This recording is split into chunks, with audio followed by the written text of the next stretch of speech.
Vision అంటే చంద్రబాబు నాయుడు, చంద్రబాబు నాయుడు అంటే vision.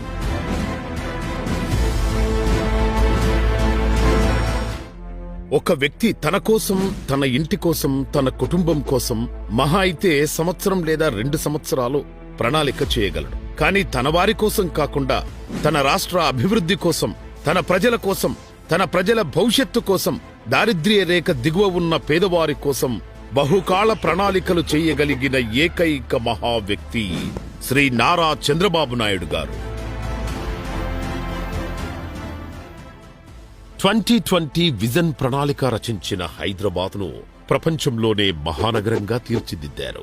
2020 నాటికి ఉమ్మడి ఆంధ్రప్రదేశ్ మొత్తం ఉన్నత స్థానంలో నిలబడాలని, ఆంధ్ర ప్రజలందరూ ఉన్నత స్థానంలోకి వెళ్లాలని కలలుగన్న చంద్రబాబు నాయుడు గారి కల కొన్ని అనివార్య పరిస్థితుల వల్ల ఉమ్మడి తెలుగు రాష్ట్రం 2గా విడిపోవడం వలన 2020 విజన్ పూర్తిగా నెరవేర్చలేకపోయారు.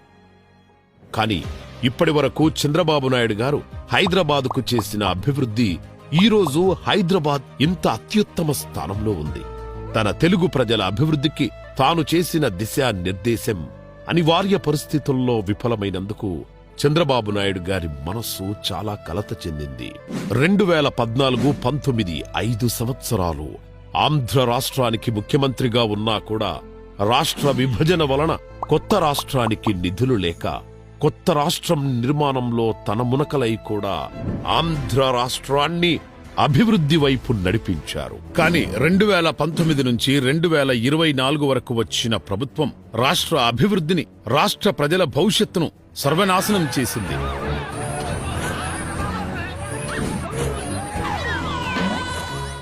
మళ్లీ అకుంఠిత దీక్షతో కూటమితో చేతులు కలిపి ప్రభుత్వాన్ని స్థాపించారు.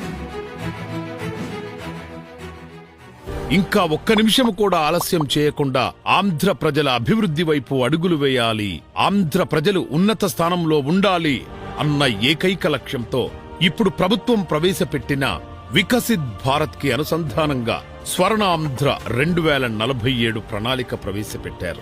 2047 నాటికి తెలుగు ప్రజలు ప్రపంచంలో ఉన్నత స్థానంలో ఉండాలన్న ఏకైక సంకల్పంతో ఈ స్వర్ణాంధ్ర 2047 విజన్ ప్రవేశపెట్టారు.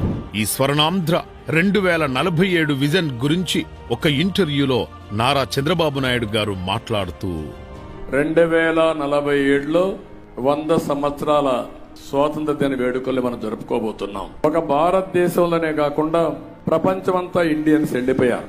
ఇందులో తెలుగుదేశం పార్టీ రిప్రజెంట్ చేసేది తెలుగు జాతిని.